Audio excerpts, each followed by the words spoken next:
Kalau pembangunan selama ini sudah berjalan dengan bagus, maka mesti ada nilai tambah untuk bisa unggul. Assalamualaikum warahmatullahi wabarakatuh. Alhamdulillah wa syukurillah wala haula wala quwata illa billah amma ba'd. Prof. Haidar yang sangat saya hormati, terima kasih sudah memberikan waktu tempat kepada saya dan Pak Mahfud untuk bisa hadir di keluarga besar Muhammadiyah menyampaikan gagasan. Tentu yang akan saya sampaikan dalam waktu yang tidak lama ini tidak terlalu lengkap. Maka Bapak Ibu, kawan-kawan, juga para mahasiswa boleh mendownload KPU, silahkan. Dan itu cukup detail. Namun ada pertanyaan dari publik, Prof. Haidar, Mas Ganjar ini kok belum masuk? Masukkan saja. Karena proses ini masih panjang dan ini kita sebut sebagai living visi misi. Sebenarnya visi kita sudah ada di konstitusi kok. Hingga sebenarnya pasangan capres-cawapres itu misinya saja. Dalam periode yang sangat pendek 5 tahun apa sebenarnya yang bisa dikerjakan. Dan tentu dalam waktu yang bagus di majelis ini saya dan Pak Mahfud akan berdiskusi tentu dengan para panelis yang lumayan sangar. Karena Prof. Muti tadi menjampaikan ini selected betul, pengalamannya banyak, kapasitas intelektualitasnya tinggi, mesti sangar ini kira-kira gitu. Dan tentu saja seluruh keluarga Muhammadiyah yang sangat saya hormati dari Aisyah, ibu-ibu terima kasih sudah hadir. Karena saya agak nervous datang ke sini, maka saya diantar oleh partai pengusung saya. Ada dari PDI Perjuangan, dari Perindo, P3, Hanura. Masih kurang mantep, saya diantar oleh para relawan. Karena ini forum harus serius ini, mesti kita agak berdebar-debar menyiapkan ini. Mana yang harus saya seleksi? Ada Pak Tafsir, Pak ini spesial Pak. Kalau Pak Tafsir saya sapa khusus ini Pak. Ini hampir 10 tahun saya ngaji sama beliau, diajari banyak hal. Dan Bapak Ibu yang sangat saya hormati, semua yang sangat saya sayangi. Saya mengambil judul ini tentu atas dasar komunikasi kami dengan panitia bagaimana ikhtiar kita untuk membangun Indonesia unggul. Kalau pembangunan selama ini sudah berjalan dengan bagus, maka mesti ada nilai tambah untuk bisa unggul. Dan kesepakatan yang ada, kami menyampaikan terima kasih pada Muhammadiyah. Negara Pancasila sebagai nilai kebangsaan umat Islam. Maka kalau bicara Darul Ahdi wa al-Syahadah, inilah keputusan besar dari Muktamar ke-47 tanggal 3-7 Agustus kalau tidak salah yang ada di Makassar. Kita sudah bulat. Prinsip nilai-nilai itu ada, dan tadi disampaikan bagaimana kita punya hikmah dalam kebijaksanaan untuk mengambil sebuah keputusan besar dalam demokrasi perwakilan kita. Tentu bahasa Prof. Haidar yang sangat saya suka tadi adalah bagaimana kita mendengarkan lebih banyak, mengumpulkan lebih banyak, dan mengambil yang paling baik dengan risiko yang paling kecil. Kira-kira begitu. Maka forum ini menjadi forum dialog capres-cawapres yang betul-betul berkemajuan, punya progresivitas, dan punya nilai yang lebih baik. Dan tentu saja sumbangan pemikiran inilah yang coba kita sampaikan bagaimana negara hadir dengan dasar Pancasila, dan ini menjadi konsensus nasional. Ada syahadah gitu, mesti disepakati, dijanjikan, dan kita mesti bersalaman. Maka tidak ada lagi yang berbicara soal ini karena tantangan yang di luar. Tadi terjadi disrupsi, terjadi perubahan yang turbulence, dan kemudian degradasi dan sebagainya. Maka setiap negara akan memposisikan dirinya dalam perubahan yang sangat dahsyat ini. Lanjut. Maka Bapak Ibu, kami ingin bercerita pada beberapa hal. Yang pertama sebagai sebuah fondasi, toleransi saya mulai, karena inilah yang menjadi modal dasar. Kenapa? Kita punya Bhinneka Tunggal Ika. Negara kita besar sekali. Saya pulang dari Papua kemarin menengok beberapa tempat di Papua. Saya tanya, kakak, Pace Mace, kenal tidak sama orang itu? Oh, saya kenal. Bahasanya sama? Oh tidak, kita beda suku, beda bahasa. Terus saya cerita, saya pernah diajarkan sama orang Papua. Katanya orang Papua itu Musa, muka sama. Oh itu orang Jawa yang lihat. Itu seperti kami orang melihat orang Jawa mana yang Sunda, mana yang Jawa Tengah, mana yang Jawa Timur. Kami melihat juga sama. Artinya apa? Betapa perbedaan yang kaya dari suku, agama, ras. Golongan inilah yang kemudian melahirkan Bhinneka Tunggal Ika. Sepakatnya selesai. Negara kesepakatan selesai. Yang kita hadapilah ke depan. Kalau ini diungkit-ungkit lagi, maka kita akan keluar dari kesepakatan dan kita disibukkan lagi pada konsensus yang sudah dibuat oleh para pahlawan, oleh para ulama, oleh para tokoh masa lalu. Kita generasi berikutnya akan melakukan. Nah, saya ingin mengambil tiba-tiba saya menukik pada apa yang menjadi spirit Muhammadiyah yang dirasakan betul-betul di masyarakat. Saya akan mengambil dua hal yang selalu masyarakat merasakan dengan hadirnya Muhammadiyah. Satu pendidikan dan dua kesehatan. Dua hal yang hari ini begitu penting untuk bangsa ini bisa melakukan lambungan yang tinggi. Nanti kita akan bicara soal bagaimana menanggulangi kemiskinan. Tapi rata-rata kalau dia miskin dalam desil 1 banget dan dia tidak bisa apa-apa, mohon maaf, dia miskin, dia penyandang disabilitas, dia sudah lolo itu apa ya mas? Lolo itu hidup sendiri begitu. Maka undang-undang dasar punya kewajiban untuk memelihara. Dan dia tidak bisa apa-apa. Maka silahkan dikasih BLT. Terus. Tapi ketika dalam keluarga itu masih ada satu potensi dari anggota keluarganya untuk bisa berkembang, maka pendidikanlah yang akan bisa mendobrak kemiskinan itu. Itu pendidikan. Maka di ulang tahun Mata Najwa kemarin saya ditanya orang, kenapa Pak Ganjar kasih topi merah putih gambar logo pendidikan kita? Saya bilang siapapun yang menang harus ingat pendidikan. Muhammadiyah sudah mengawali tradisi itu, dan kalau saya salah, Pak Muti tolong dikoreksi. Angka ini saya kumpulkan, sekolah di Dasmen Muhammadiyah itu 3.334. Mudah-mudahan betul. Kalau ada yang baru tolong disampaikan. Perguruan tingginya ada 174. Tadi saya dengan Pak Haidar bisi-bisi 3 perguruan tinggi Muhammadiyah besar itu ada di Jogja, ada di Solo, ada di Malang. Dan punya hall yang gede-gede. Dan yang di Solo hallnya ngutang ya Pak ya? Iya, ini kata Pak Tafsir. Karena selalu ada amal usaha katanya. Makanya Pak Tafsir menjadi salah satu komisaris Bank Jateng.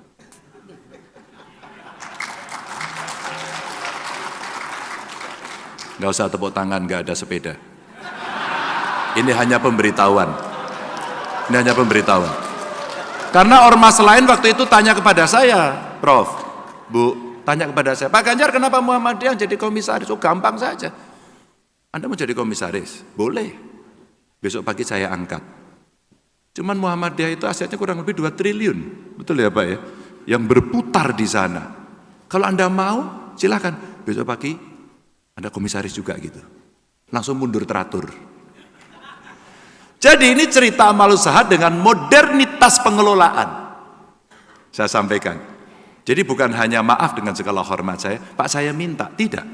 Saya ngutang, ada achievement di situ, ada kinerja di situ yang kemudian dilaksanakan. Ini saya belajar ini, ngaji saya sama beliau. Memang Pak Tafsir itu jago nafsir betul. Dan ada rumah sakit Muhammadiyah kira-kira 119. Maka dalam konteks apa hubungannya merawat toleransi? Karena dengan pendidikan yang baik, karakter yang dibangun, budi pekerti yang unggul sejak dari kecil, maka ini akan terbawa panjang. Dan itu adalah pendidikan. Maka pendidikannya dan kebudayaan itu sudah betul. Maka kalau kita lihat Bapak Ibu, ini saya kasih contoh satu saja, SMK Muhammadiyah di Serui Kabupaten Kepulauan Yapen. Perguruan tingginya juga banyak. Ternyata mayoritas siswanya beragama Kristen. Dan mereka tetap mendapatkan pelajaran itu, dan kemudian mereka tetap belajar di Muhammadiyah. Sungguh-sungguh spirit berkemajuan dan mencerahkan betul-betul terlihat. Tapi bagaimana kita merawatnya? Ini pengalaman. Merawatnya adalah silaturahmi antar kelompok agama. Terbiasa. Bahasa anak muda kita apa ya? Sering-seringlah ngopi. Sering-seringlah piknik. Pikniknya yang jauh katanya. Biar pengalamannya banyak. Ah kamu, aku karena apa? Piknikmu kurang jauh, katanya begitu. Kalau pikniknya jauh ke banyak negara, ke banyak dunia, bahkan mungkin ke bulan, ke antariksa, dia akan banyak lebih tahu. Nah, kalau banyak silaturahmi, insya Allah akan bisa mengetahui lebih banyak perasaan orang. Lalu meningkatkan toleransi inilah dengan silaturahmi orang akan saling mengenal, dan tentu ini permintaan banyak. Guru agama untuk tiap agama selalu ada. Maka tidak ada yang merasa didinai, ditinggalkan. Maka cerita no one left behind dalam setiap kita membangun perencanaan pembangunan, ya representasinya harus bisa hadir. Meskipun tidak kafah bulat, tapi representasi itu selalu bisa hadir. Berikutnya, maka kalau kita melihat, Bapak Ibu, saya akan lompat dari basis yang kuat itu, maka bagaimana kita membangun ekonomi. Tadi ada dikatakan ekonomi hijau, ekonomi biru, ekonomi bersih. Tentu pada ruang-ruang diskusi yang lain kami pernah sampaikan. Tapi kalau Muhammadiyah sebagai ormas Islam, saya ingin menampilkan contoh ini. Ini satu potensi Bapak Ibu. Jadi konsumsi produk makanan halal di dunia kita lumayan. Ranking 1. Kita ranking 1. Konsumsi. Mari kita lihat yang di bawah. Tetapi kita tertinggal dalam hal ekspor. Hanya 3% dari pasar global. Tetapi lagi ekspor pangan halal masih dipimpin oleh Brazil. Kalau kita melihat tanda ini, apa kemudian yang kita lihat? Ini potensi. Potensi kita menyerap tenaga kerja, ekonomi. Potensi kita menggali lebih banyak lagi dan memberikan peran lebih banyak pada anak-anak kita, keluarga kita, saudara kita. Tuan rumah. Kalau Bung Karno bilang ya berdikari dalam bidang ekonomi dan kemudian mengambil sisi ini dengan potensial market terbesar, dengan agama terbesar yang ada di sini, maka ini sebenarnya menjadi ruang ekonomi untuk bisa tumbuh. Dan kalau kita lihat maka Indonesia sebagai pusat ekonomi syariah, mungkin nggak ya? Pertanyaan itu. Maka cita-cita kita akan bisa kita dorong. Kita akan dorong dengan market yang cukup besar. Dan kemudian pertanyaan dari UMKM yang muncul, Pak Ganjar, tapi kan tidak mudah kita mendapatkan seluruh syarat itu. Ya dimudahkan. Itulah kemudian komitmen. Maka muncul pertanyaan, kenapa ya soal urusan selalu sulit? Kenapa ya soal urusan mesti dipersulit? Kenapa gak bisa mudah? Karena kita tidak pernah menghargai aturan, kita tidak pernah memastikan hukum berjalan dengan baik. Maka kemudian tadi tarik sana, tarik sini, dipas-paskan, dipaksakan, yang kemudian tidak merepresentasikan seluruh kepentingan masyarakat. Padahal mempermudah sertifikat halal itu tidak terlalu sulit. Tidak terlalu sulit. Saya kira kalau saya menyampaikan, itu hanya cukup dikontrol oleh pimpinan tertinggi dan diperintahkan untuk berjalan, atau kamu yang saya ganti. Kira-kira gitu. Lanjut. Maka, ini cerita isu berikutnya yang seringkali muncul. Mungkin di Muhammadiyah juga menampung isu ini. Saya melihat ini dari sisi potensi spiritualitas dan bagaimana umat Islam menjalankan rukun Islam. Tapi sisi yang lain, Ibu Bapak, lagi-lagi saya kaitkan dengan potensi ekonomi yang bisa dimunculkan dari kegiatan ini saja. Mari kita lihat. Kemenak mengubah usulan biaya haji hari ini 94,3 juta. Kemudian bagaimana kita meningkatkan kualitas dan kuota haji dengan harga yang paling terjangkau. Kami bicara dengan para ekonom. Kami bicara bagaimana ekonomi yang gedenya minta ampun, yang masyarakat kita tidak hanya berangkat haji, tapi mereka juga umroh. Bahkan mereka ngutang bank. Ada yang juga menjual asetnya dengan segala cara mereka inginkan. Kenapa kita tidak melakukan kontrak jangka panjang untuk maskapai haji dari awal? Kita pasti akan mendapatkan harga yang paling kompetitif. Kenapa kita tidak membuat Wisma Haji Umrah Indonesia di Mekah dan Madinah? Kenapa? Uang itu akan kembali. Teman saya pelaku pariwisata menyampaikan begini, Tiongkok itu membuat aplikasi fintech. Kemudian dia promosi pariwisata. Pariwisata kemana? Ke Bali, Bapak Ibu. Ketika mereka pergi ke Bali, yang menarik, kamu nanti kalau pengen ke Bali, toko yang harus kamu kunjungi ini. 1, 2, 3, listnya ada. Pada saat itu kemudian ditunjukkan oleh dia, di situ ada fintech yang kamu bisa pakai. Fintechnya dari Tiongkok. Yang menarik, barang-barang yang boleh dibeli di situ pun disampaikan. Kamu bisa belanja ini, itu, dan nanti dikirim secara online. Yang saya kaget ketika itu adalah ditunjukkan kepada saya, Pak Ganjar, tebak, kira-kira produk apa yang paling diminati oleh turis Tiongkok? Saya pikir rajutan, saya pikir baju di Bali, saya pikir ukiran. Yang saya kaget ternyata nomor 1 kasur latex. Kenapa?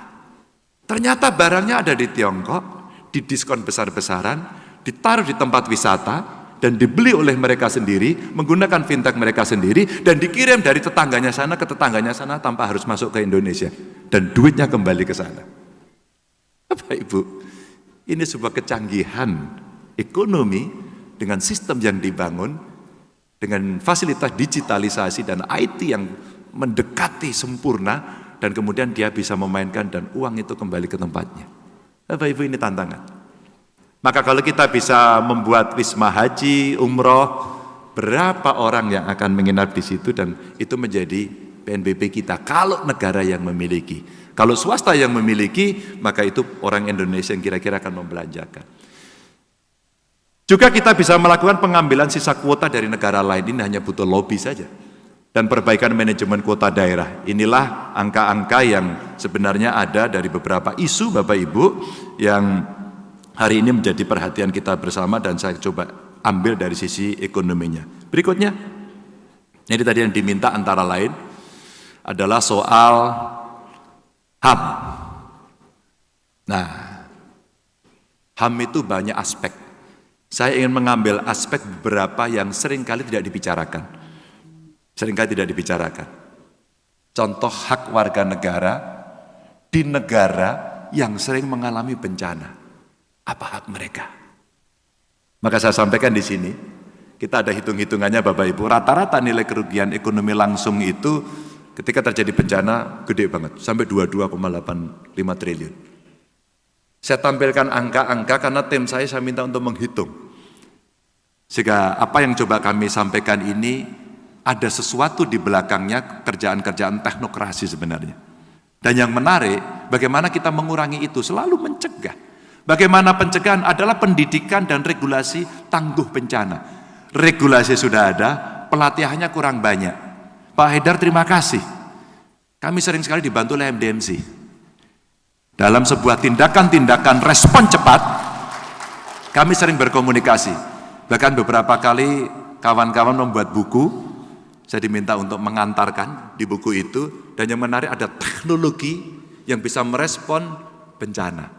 Padahal hal-hal yang mungkin tidak dibicarakan orang, tapi mereka bisa melakukan deteksi, early warning system. Ini ada karyanya Pak, dan waktu itu pernah ditampilkan dalam sebuah acara Muhammadiyah, saya hadir, termasuk ibu-ibu Asyah waktu itu membantu, membuat dapur umum dan sebagainya, dan ini pendidikan dan regulasi. Karena rakyat kita hidup di, kalau saya sebut sebagai supermarket bencana, Indonesia ini kalau BNPB menyebut sebagai laboratorium bencana. Nah, ini cerita yang penting. Lalu ada instalasi alat deteksi bencana, ini yang saya contohkan tadi beberapa produk yang juga dari Muhammadiyah menghasilkan itu. Kadang-kadang teknologinya sangat sederhana seperti landslide, tanah longsor begitu. Itu hanya menggunakan alat yang cukup sederhana, tapi akan ada sinyal yang berbunyi. Dan itu pergeseran-pergeseran tanah di titik-titik tertentu mereka deteksi. Ini contoh saja. Yang kedua, ini indeks hukum dan HAM, skornya 6,2 dari 10, dan kita perlu memperkuat lembaga HAM sekaligus penggunaan beberapa kegiatan ya sebagai pintu untuk meningkatkan kualitas pemahaman kita terhadap HAM. Yang ini Pak Mahfud nanti bercerita jauh lebih banyak lagi. Mengalami, melihat, merasakan, bertindak, kadang-kadang juga orang menganggap seperti extraordinary gitu. Tapi itulah sebuah komitmen yang mesti dilakukan. Dan ini juga yang terkait dengan disabilitas. Inklusivitas kita yang seringkali kita lupakan. Makanya saya pernah dikritik, Pak Rektor mohon maaf, pernah dikritik Pak saya Pak, di rumah saya. Karena pada saat penyandang disabilitas mau hadir ke rumah saya itu dia pakai kursi roda dan tidak bisa naik. Lalu kita bopong rame-rame. Dia bilang gini, "Gak apa-apa Pak, terima kasih. Tapi sebenarnya saya pengen mandiri. Bagaimana Anda agar bisa kamu mandiri? Pak, tolong dikasih jalan buat kami." Wah, saya seperti ditampar Bapak Ibu. Lalu saya perintahkan, besok dibuat. Dan besok langsung dibuat Prof. Tapi kemiringannya terlalu tajam. Ternyata ada ilmunya, itu 7 derajat sampai 10 derajat.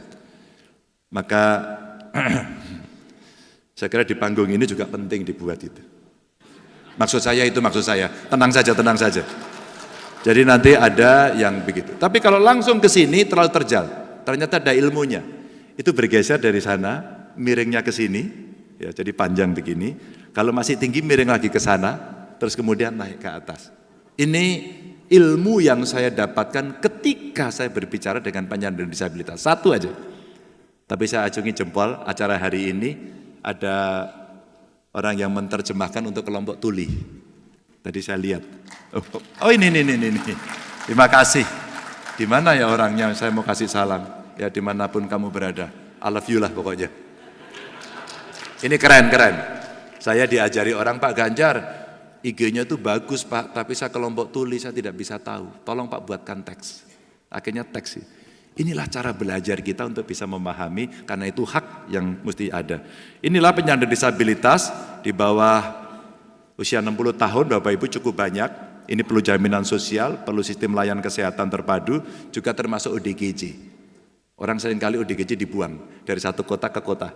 Saya dulu tukang pungut.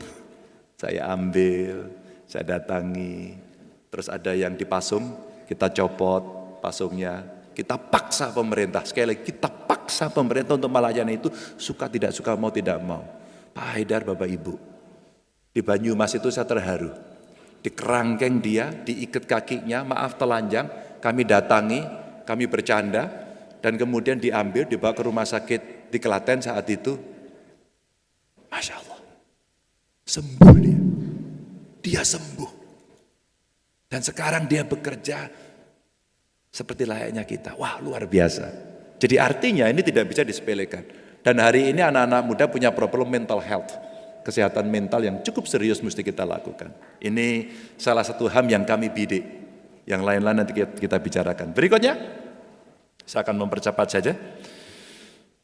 Ada juga sisi ekonomi lain dari keumatan yang punya potensi besar tapi kita seringkali lupa menggarap. Sebenarnya satu adalah zakat, 2 wakaf. Saya mau bicara yang zakat dulu. Kami pernah punya pengalaman ini dan dibantu oleh MUI, dibantu oleh teman-teman, ya. Pak Tafsir dulu salah satu narasumber saya untuk bisa membantu juga.